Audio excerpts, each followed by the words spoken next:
তারা হয়তো এই হাদিস জানে না, আল্লাহ পাক ওদের কানের মধ্যে আমার এই হাদিসটা যেন পৌঁছে দেন, আমিন। নবী সাল্লাল্লাহু আলাইহি ওয়াসাল্লাম বলেছেন, আমি মেরাজের রাতে যখন গিয়েছি তখন এক শ্রেণীর মানুষকে দেখেছি, ওদেরকে শাস্তি দেয়া হচ্ছে। কি শাস্তি? জাহান্নামীদের রক্ত এবং পুঁজ ওদেরকে খেতে দেয়া হচ্ছে। জিবরাইল আলাইহিস সালামকে জিজ্ঞাসা করা হলো যে এরা কারা? তিনি বললেন, এরা আপনার উম্মতের সেই সব ব্যক্তি যারা মাদকদ্রব্য সেবন করত।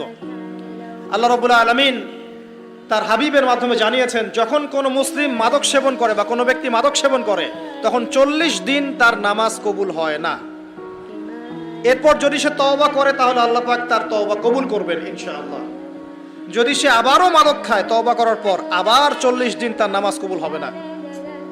যদি সে আবার তওবা করে আল্লাহ পাক আবার তাকে মাফ করে দিবেন। যদি সে আবারও মাদক খায় আবার 40 দিন তার নামাজ কবুল হবে না। তারপর যদি আবার তওবা করে আবার আল্লাহ তাকে মাফ করে দিবেন।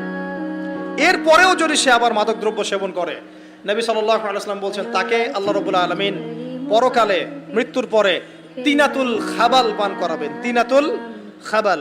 জিজ্ঞাসা করা হল, ইয়া রাসূলুল্লাহ, তিনাতুল খাবাল কি জিনিস? নবী সাল্লাল্লাহু আলাইহি ওয়াসাল্লাম উত্তর দিচ্ছেন, এটা হচ্ছে জাহান্নামীদের রক্ত, মাংস, এগুলো পুড়ে পচে যে রসটা বের হবে, এটা হচ্ছে তিনাতুল খাবাল।